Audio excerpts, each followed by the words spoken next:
This is the third annual WURD Empowerment Experience and Holiday Party, and I am Sincerely Syreeta. I have had the honor of hosting the lounge on WURD Monday through Thursday from 7 to 10 p.m. Today I have the honor of facilitating space for a conversation around the big lies we and other people tell ourselves. And I have the honor of publicly chatting with a woman, a queen, who is on a journey into inner fitness. You may know Tina as Aunt Vi from Queen Sugar, Oprah Winfrey Network's hit TV show, okay? But I tell you this, trust me, after spending the kind of time that we're about to spend with her, you're gonna know her as more than that. And you should, because she's so much more than that. I mean, she's powerful in that space, don't get me wrong, but there is so much more to her than that role. All right, y'all ready? With no further ado, let's welcome the one, the only, Miss Tina Lifford. I just have to say, yes, this is my first time in Philly, and yeah. Let's talk about it. Yeah. This is my first time. It is an amazing city. It's beautiful. I'm not here long. I'm just here long enough to say hi to you all, and then I'll be on a plane at, I'll be up at 3:45 this morning to get back to LA. But I'll be back. You know, yes. That's how beautiful and compelling this place is, so there. Yes, come on back. We be here, you know, doing what we do. So it's funny because I usually start, whether it's articles or books or anything, I usually start from the back, from the end. Okay? So I wanted, okay, I'm not the only one? That's right. Okay, all right. Y'all made me feel a little better. So living your truth, that's at the end of your book. I'm going to read just a little bit of it. A dear friend and I have a joke between us. We say we wish that we could make the bed and clean the house just once and then never have to do so again. It's a lovely thought, but living life requires cleaning. Otherwise, the mess will bury us. Life requires sorting things out, cleaning things up, moving things around over and over. There's no overnight success when it comes to navigating life. There's no pill that transforms life's sticky mess. If we aim to craft a fulfilling life, there's no getting around putting in a self-centered effort, no matter how silver the spoon you may have been born with, or how loving the family you were born into, or how beautiful your body is. Lies come crashing in. And then if we drop a few lines down, you say, successfully navigating this stuff takes work. It takes work that never stops. For you, what has kept you working, doing the work through all of your successes, through all of your experiences? How have you stayed committed to your self-work? That's a great question, Syreeta. So first, I have to define what I mean by lies, yes, right? So the little book of big lies, A Journey into Inner Fitness, a lie is any person, event, or experience that has ever happened in your life that left you feeling less than, not good enough, incapable, separated from yourself, or afraid of knowing yourself. Any event that allowed those kinds of feelings to take place is a lie. And we have to take our power back from those lies. And so what I discovered long time ago is that the lies that were standing in front of my life, you know, in my life as as experiences such as, I had debilitating stage fright in the 5th grade. And when I say debilitating, I'm talking about when it became triggered again later in my career. I literally would be trying to put on makeup to go audition with hands that were shaking like this. So if in fact I did not get curious and committed to my best life, see, I didn't want to leave any of my best life on the table. And between that, my brother's drug addiction, just, the lies stack up. And if we aren't paying attention, those lies will become fixtures in our lives, and they will take up room that belongs to our best life. And so I knew that, I knew that I wanted to be an actress, but more than wanting to be an actress, I wanted to be free. And nobody was talking to me about what freedom looks like. I didn't even really know what I wanted. I just knew that I wanted more than the insecurities or the stuff that was in front of the dreams that I wanted but didn't totally give over to because of the stuff that was telling me you can't, you won't, why you, so on and so forth. Yeah. In the foreword of your book, Michael Bernard Beckwith, who is the founder of Agape International Spiritual Center, he writes, quote, "Remember, a lie believed acts as law. A lie believed acts as law until it is neutralized." For you, what was that moment when you realized that you had been buying into the lies in your life and it was time to change? Yeah, that's a great question. So I have to tell you, like one of my foundational beliefs.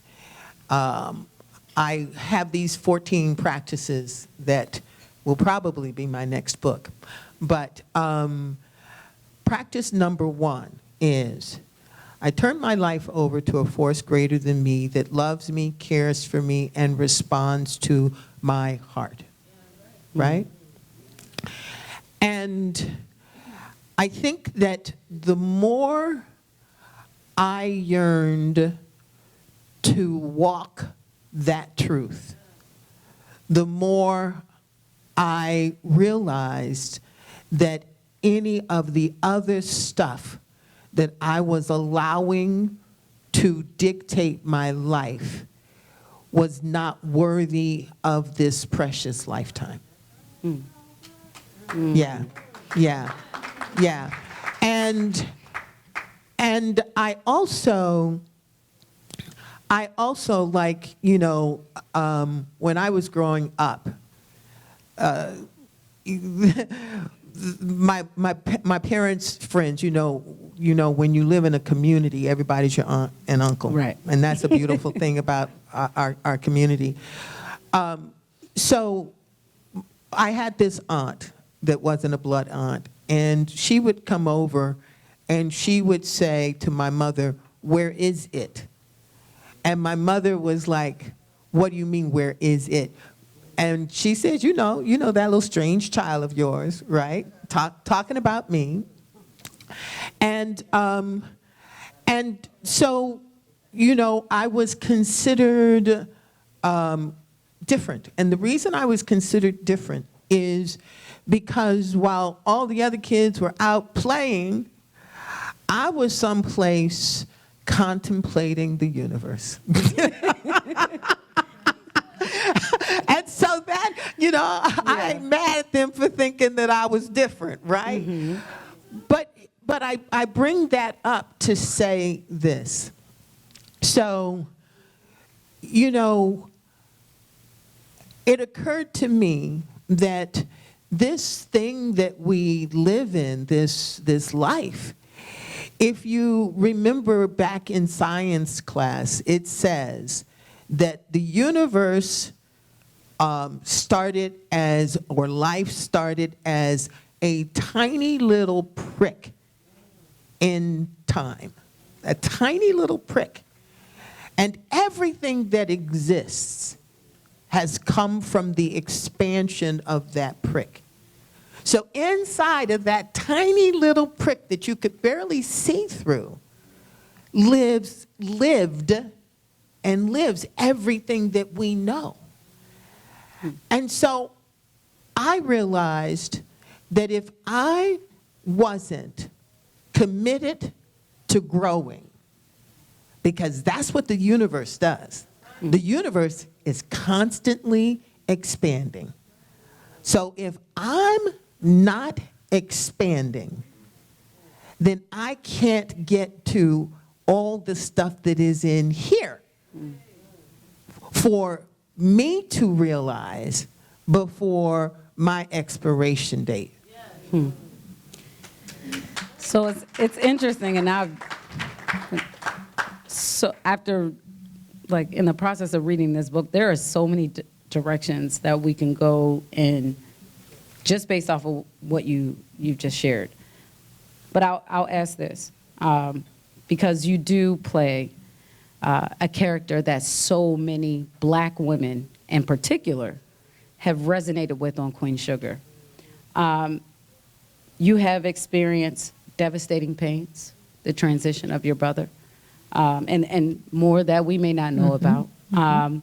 But you've also experienced some rather, at least as many of us would perceive to be, exciting and, just empowering opportunities as your role on Queen Sugar. Queen Vi is most certainly viewed as a strong black woman. What drew you to her character? And when you put on your coaching hat, what is one of the biggest lies that Queen Vi has believed about herself? That's a great question. Yeah, come on with it. Come on with it. Okay, so how many of you saw season 4? Okay. All right, so there's a lot of hands that didn't go up. And if, in fact, you saw season 1 or season 2 and you liked Queen Sugar, I am telling you that season 4 was the best season so far, wasn't it? Okay. Which is quite a feat, because usually, when a show, the longer a show is on, the more diluted and conventional and easy, lazy the stories become. But Queen Sugar this season was phenomenal. And if you didn't see it, I totally, wholeheartedly recommend that you binge it.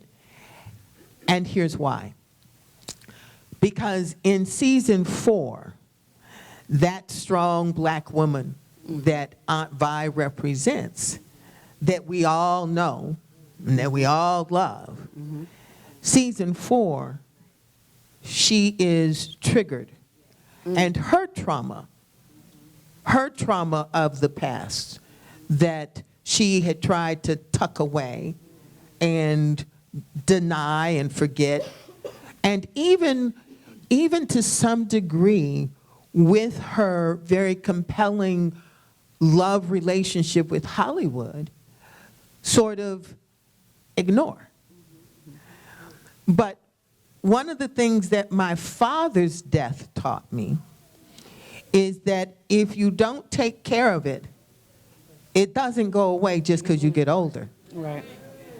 In fact, what it does is it goes deeper. Yeah. And it creates even more of an obstruction, right? And so what was beautiful about season 4 was that through the incredible writing of, our writer's room and the vision of Ava DuVernay, Aunt Vi, that very strong, she will get it done, has the answers for everyone person, was lost for almost the whole season. She did not know how to get back to herself. And what ultimately happened, and I don't want to be a spoiler. Don't do that, because they get real mad about that. But it's season 4, it's over, and if you haven't watched it, that's your fault. And so you just gonna have to live with the fact that I'm spoiling it. But it's so, what my words will never ever sort of spoil what you see on the film. She was lost until she took her power back from the lie. Didn't she? Yes. She was lost until she took her power back. Yeah. And so the answer to your question is that there was a moment in season 2 when Aunt Vi, who was working at the High Yellow, was sitting having lunch with old girlfriends from high school. And those girlfriends were all very successful. And they assumed that the High Yellow belonged to Aunt Vi. And when the manager, who was a bit of an, excuse my French, prick, when the manager came over while Vi was talking to her friends who thought that she owned the place, and Aunt Vi wasn't perpetrating, she wasn't trying to say, this is my place, they just made that assumption. And when he came over and treated her like the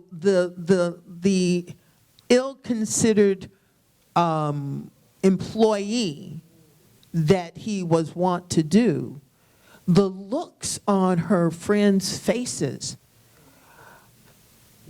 spoke to the shame that she was feeling, right? Aunt Vi was leaving her life on the table. She was playing small.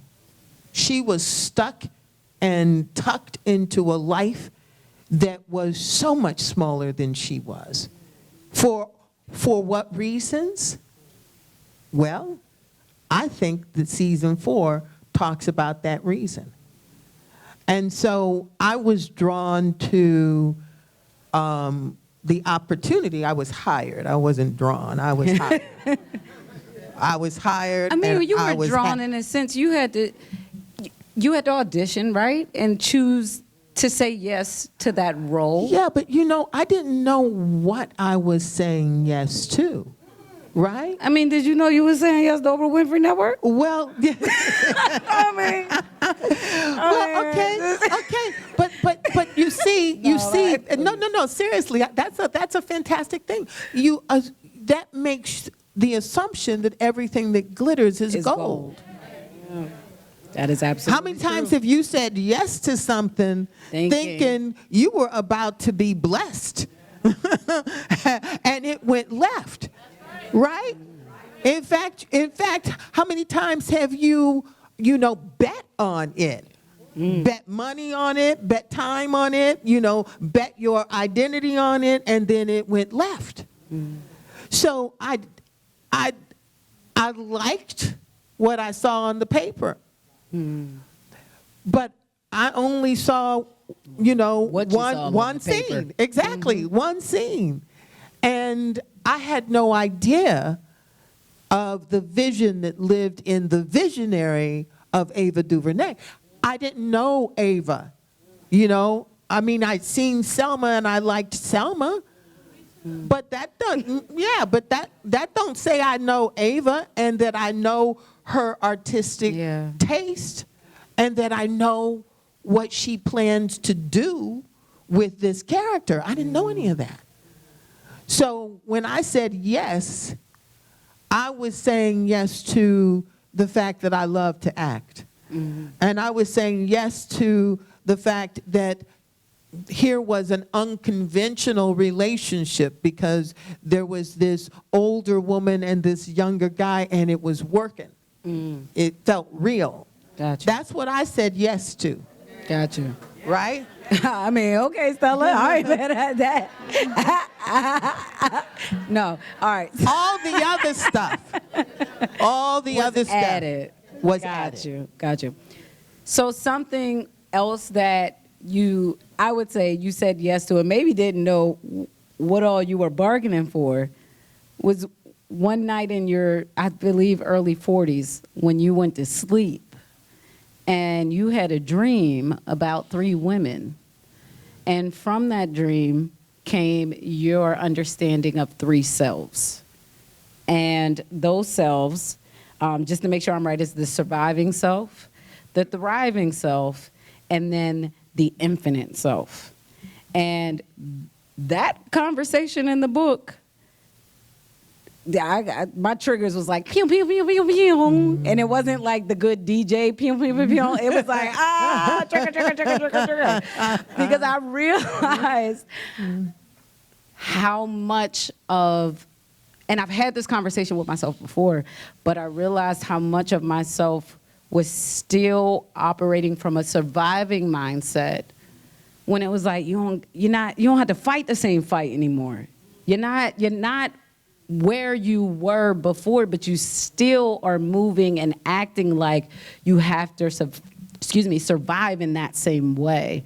And you are very open and transparent in the book about your own growth. And one of the things that reading about your growth brought out of me and the lies that you learned about, that you were telling yourself or other folks that told you, that brought out of me was this sentiment of, or this idea of being too much. Like I'm too much. I'm too ambitious. I'm too passionate.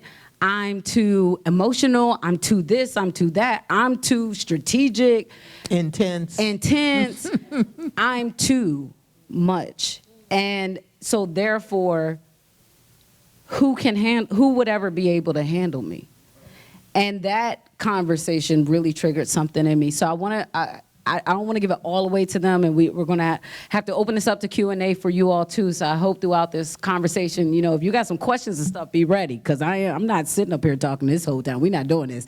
But I do want to make sure we touch on that dream, because you painted such a vivid picture. But then also that idea of, I would say, the Trinity that lives within each of us. Yeah. The 3 selves that live within each of us. Yeah. If you would. Yeah. So you really do need to read the book in order to truly contemplate and embody what that dream gave me.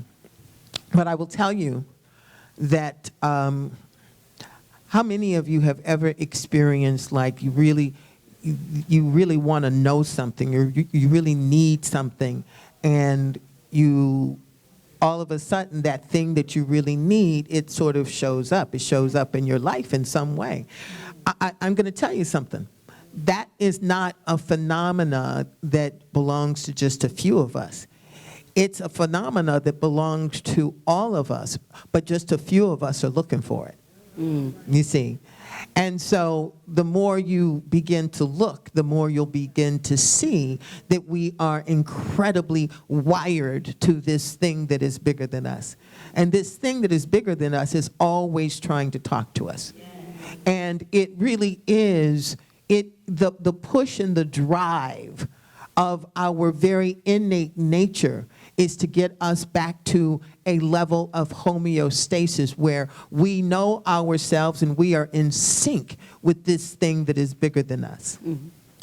And so I was yearning. Did you hear me say yearning? I want you all to say the word yearning. Yearning. I was yearning. And not, yearning is a different feeling from, just curious or desiring, or yearning has a level of pleasure and pain. Because when you are yearning, there's an ache in it.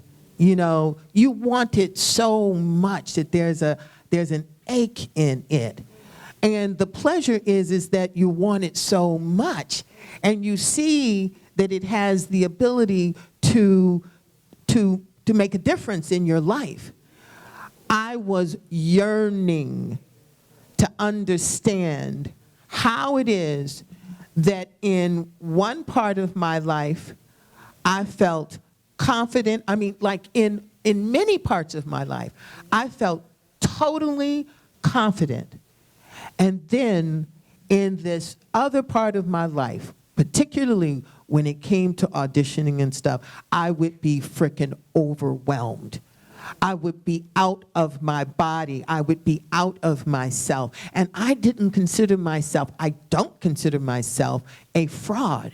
And I couldn't understand how it is that I could be so whole and then so lost. And I yearned to know more about that. And there were no books that I was reading that explained it. I just walked with, how can that be? How can this be? How can this be? And how can I be on the other side of it? So whole and so broken at the same time. Yeah, I don't believe that anything is broken. But but that's one of the lies that we buy, right? Brokenness is a lie that we buy. But if in fact you think about, this is one of the stories in the book, is that if you've ever stood before a trick mirror, it distorts your image, but you're not distorted. But the image will make you think you are, right? And so that whole idea of brokenness is that. It's one of those trick mirrors that lie to you. Gotcha. But I went to sleep and I had a dream. And when I woke up, it was so clear to me, the answer to that question that had me, what? Yearning. It was all in that dream. And the upshot, because you really should read the book and experience the dream for yourself. But the upshot was that right inside of each one of us, there are three, and this is, I'm not trying to tell you got 3 cells inside of you. What I'm saying is that this was the model. This was the way I got to catch sight of something. And in catching sight of it, I was able to work with it. And it gave me answers that moved me beyond so much of my of the lies that I had swallowed. And now it guides my life. So the 3 selves are the surviving self, the thriving self, and the infinite self. And I will just quickly say that the surviving self, we all know it. It's that self that no matter how good things are going, it's always looking for what's wrong. It's that worry, doubt, and fear.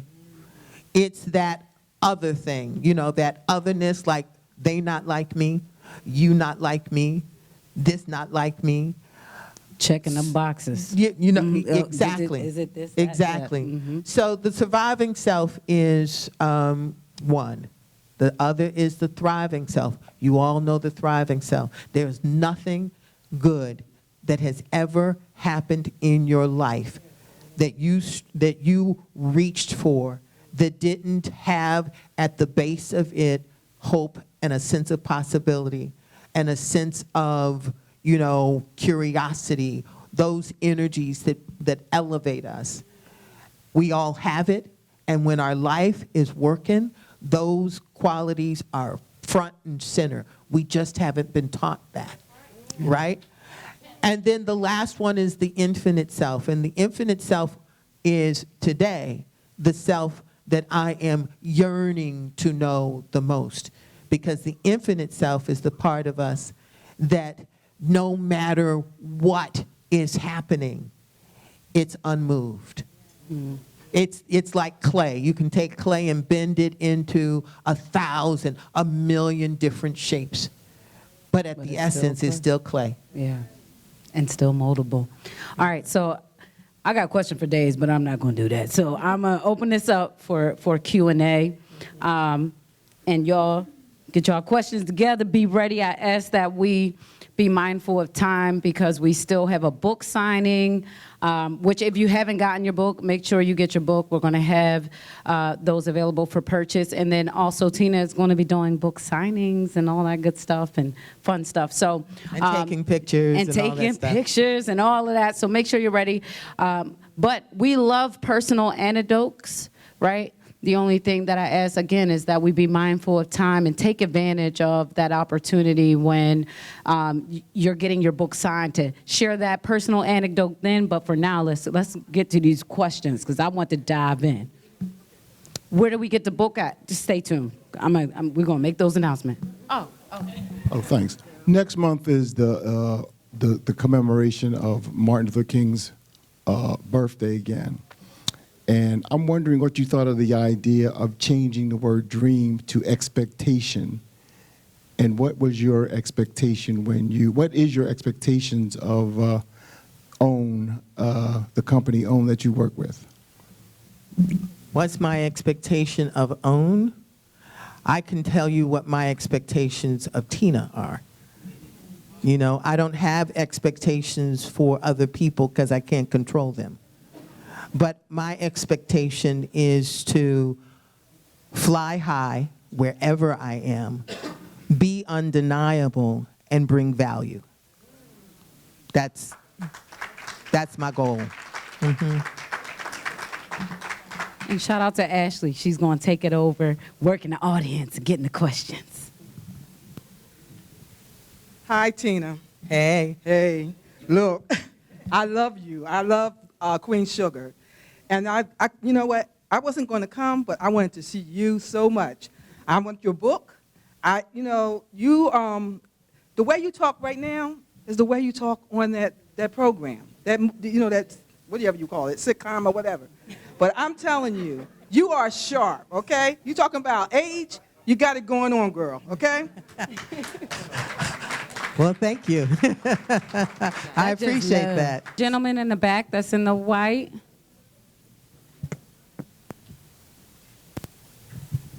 Good evening. So in your book, you talk about being the little girl who's sort of pondering the universe. You are the person without permission to be yourself. So what is the moment when the butterfly comes out of cocoon? When you say, I have permission to be me? And what did that feel like? And how do you express to others how to get to that butterfly cocoon moment? Yeah, I find in life that for the most part, the sky does not open up and, What I discover is that the thing inside of us that yearns to be is constantly trying to pull us forward so that it can be.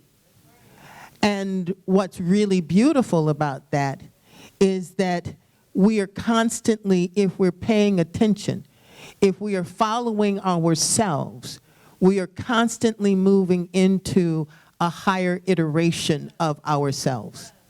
And so whatever moment, it may have been a moment in the 3rd grade when I realized that I loved acting and I wanted to do that, right? It may have been that idea of possibility that pulled me into more of the idea that the dreams in my heart are possible. And I have to tell you, I believe that the difference between us and people who are living bigger lives or they are dreaming bigger. And so my commitment to myself from now until the day I expire is to dream bigger. And just keep going.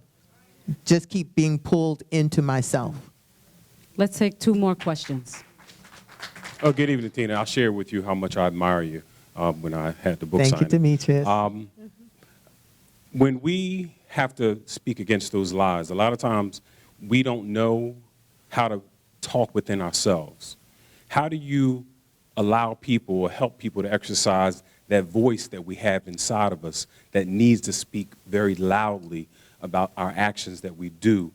Although we are very distracted from the external, how do we have that voice speak loudly to direct us? Demetrius, that is a fantastic question, and that's the whole book. Right, that is. The whole book. It really is. You know, and Exercises too included. Huh? Like you give exercises, you give tools throughout the book Yes. to amplify that voice. Because sometimes that voice isn't loud, it's quiet. It's very quiet. And I think your questions that you ask and the different exercises that Yes. you have folks practice at the Yes. end of each chapter or section, that's where the amplification comes in. That's when it get real loud. But that's just my perspective as that's having read the book. beautiful. That's beautiful. And that section is there because when I was trying to forge my journey to inner fitness, I didn't know what to do. You know, I heard the preacher, I heard the motivational speaker, and boy, did their lives sound like it was, you know, lovely and on fire, but I didn't know what to do inside of my own head, inside of my own heart, so that I could take charge of that I can ability that they seem to have. And that's why at the end of every chapter, I give specific to-dos, because I want folks to live your best life. Don't leave nothing on the table. Our last question of the evening is from a young lady who's an aspiring journalist. This lady so can she be the last one? Okay, absolutely. Hi, my question is, me as an also as an aspiring actor. I'm a freshman at the Philadelphia's High School for Creative and Performing Arts. I'm a theater major. Give her a round of applause.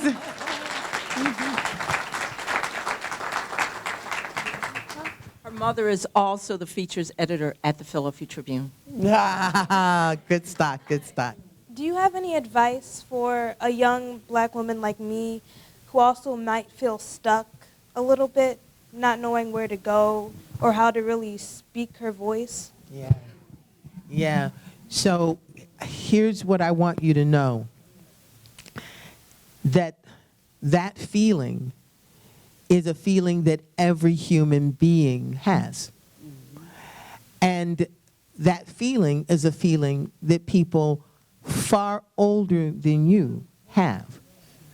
So the starting point is for you to know that what you are experiencing is human. It's part of the human journey. Now here's the thing that I wish I had known. That feeling, that not knowing, that angst, that discomfort that comes from wanting something but not even being able to really know what it is you want, you know? That feeling of wanting something but then being afraid to want it because you don't know what that all brings. All of that stuff, if we face it, it's actually the way in which our dreams, our purpose, our, unfolding self actually gets to be realized. So don't feel like there's something wrong because you are experiencing it. Realize that it's part of how you get to the essence of you. And most people don't realize that. So they fight it, and they're so busy fighting it that their life just passes them by. You go, okay, all right, this is uncomfortable, but this is what I have to go to get to who I truly am. Yeah. Two different ways of living life, right? It is, absolutely. How old are you? How old are you, love? How old are you? 15. 15. At this age, the beauty in being stuck is that you get to learn how to free yourself. This isn't the first time that you'll get stuck. It's going to happen more and more, but it's going to strengthen you more and more. So one thing I would add to all of the gems that she just gave you, focus on learning how to free yourself. Focus on what makes you feel free. Focus on what brings you closer to your sense of self, and then follow that. And you give yourself a blueprint for the next time when you feel stuck, and make sure you journal throughout this process. Gives you a blueprint for the next time that you go through it and you say, oh, you know what, I felt this before. Oh, okay, I could get through this. I can get through this. So keep that in mind. But go ahead. My name is Antoinette. I don't really have the cable. I just have basic television. But just listening to you, I spiritually connected with you, because it's like we went through that same journey, and it was just like I just can't find a word to describe it, but it was just like, yeah, it was like that connection, that spiritual connection, and it was just like the words that you was about to say, I was going about to say, but I just kept quiet. So it's like the consciousness and your awareness, you have to like be still and listen. Get rid of the filter. Listen to yourself. Be still. Pay attention to everything. Notice everything, your surroundings. Because a lot of people, they ignore their conscious. And your conscious is what leads you in your destiny and where you need to go. Drop the mic. Okay, I was about to say, that's it. Because that's so much of what your book is about, getting in touch with yourself and being aware of yourself. And we got to get ready to wrap this up. There's two phrases that really stuck out to me in the course of the book, and that was up until now and from this point forward. And we don't have enough time to dive into it. Just get the book and you can dive into it yourself. But from this point forward, you say it points to the promise. When you make that kind of statement that says, up until now, life has been X, Y, Z. But from this point forward, right, and you fill in the blank, that was powerful to me, especially when we're looking at patterns and behaviors and old beliefs that maybe we've outgrown and all of that good stuff. So what I would love to know from you was, up until now, what did you understand about becoming an author? And from this point forward, what lessons will you carry with you for the many books that I have no doubt will follow?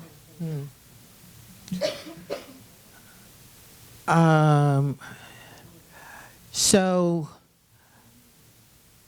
up until now, I defined myself with a lot of limitations. I defined myself with cubby holes. I didn't know that I was a writer. I didn't know that I was a playwright. Up until that point, I was looking at myself as smaller than I am. But from this point forward, I realize that there is infinite possibility that lives in all of our lives, and that our job, our gift, our grace is to know that no matter where you are, there is more to you. There is more to your life.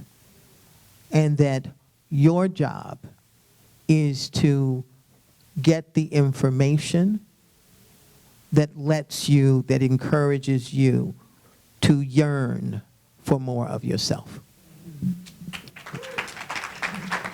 All right. Well, I'll say this on behalf of the WURD Radio family. Thank you, Tina, Miss Tina, Queen Tina Lifford, Queen Vi/Tina Lifford, and all of you for truly making this an empowerment experience. As I'm sure you know, many times on the station, we say teamwork makes the dream work. You probably heard that in some of the spots that we've recorded, and that is no different for Tina. It does take a team, and so one woman who has been working to really make sure that you all get to connect with her and get to support the book, which we hope you will do, because the Black Buying Power is out of this world. And what better time than now to demonstrate that? But Vanessa. Oh, it's Vanessa. I'm sorry. Excuse me, Vanessa. She's been working, behind the scenes to make sure that all of this can be made possible. And so I want to take a moment to make sure you can give them the details about the book signing and where they can find her at and all that good stuff. And then Tina will go ahead and let you give your final words. Well, I wanted to thank WRD, especially Sarah Lomax-Rees, Monica Lewis, because to get Tina here and to listen to my voice, they deserve, because I am very I'm very detail-oriented because I wanted it to be perfect for Tina.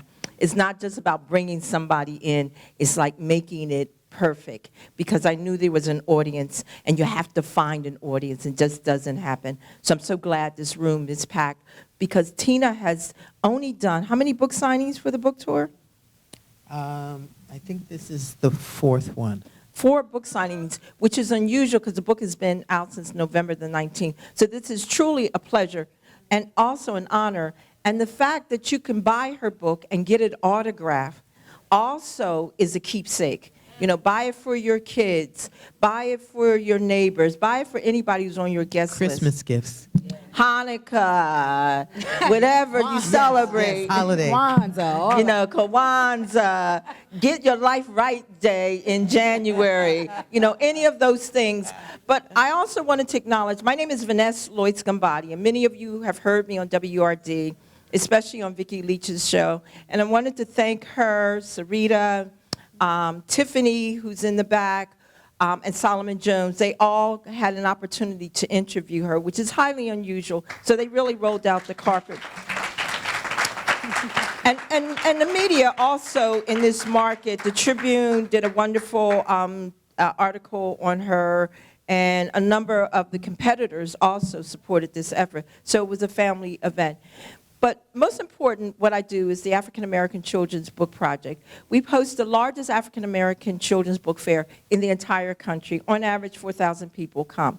So every time you buy a book, when you see me, that means I'm able to buy a child a book also, to give away at the event, but also to spread the magic that Black people do read and do buy books, because there's still people who don't believe that we buy books for our children. So I hope you will come out and support that effort. But finally, Tina, to be able to get her to Philadelphia, her editor is one of my former clients. She is with Amistad. Amistad is the only African-American imprint. Go online, Tracy Sherrod, Patrick Bass are the names behind that. The books that they have are so powerful, and I encourage you to support them. But Tina, she was in New York last Friday. She stayed over the weekend. She was on Tamron Hall's program. She flew to LA, and then she came back. So we have to give her props, because that's a lot of traveling. And thank you so much. I mean, you've been so gracious, and I appreciate you, and we got to get you back. Yeah, absolutely. So Tina's going to make her final remarks. I'm going to walk her out. Then y'all going to come and buy her book, because y'all not going to embarrass me in Philly, okay? No, I will say I've had the pleasure of having the book for about a week now. And I showed y'all, I've been taking notes in my notebook and on my napkins and like wherever else, and having these really in-depth conversations. And I believe that nothing is happenstance. So to be sitting here with you today, it's really been a pleasure and an honor to chat with you and to connect on, I would say, our shared journey to inner fitness. And like I said earlier, when I heard inner fitness, all I heard was the fitness part. So I was like, oh, I've been working on my fitness. Yes, I've been, sit-ups and all that. No, this is the spiritual, the mental, the emotional fitness that we need, that's required before you even get really honestly to the physical part. Because if your mind ain't right, how are you going to be able to sustain the physical discipline that's required to transform your life, or to transform your body, or whatever else it is that you're looking to transform? And I feel like you packed this book with so many tools. And at 31 years old, a mother of two, a former teen mom, I'm truly blessed by this book. And I thank you for answering the call. And for whatever it is that you've had to endure in your life that got you to this point, I salute you, and I love you, and I thank you. So, yeah. Any final words that you want to make sure folks walk away with, or maybe an exercise? Send them home. Send them with some homework. Yeah. Well, I want to say that every single day, we are making physical fitness choices. We're making those choices when we choose what we're going to eat or not eat, whether or not we're going to exercise or not. Every day throughout your day, because you know that your physical fitness impacts your overall wellness, you are paying attention even if you're ignoring the suggestions. We all should be thinking in the same way about our inner fitness. We should be throughout the day making choices internally about how we see things, how we respond to things. And you wouldn't know that because we haven't been taught that.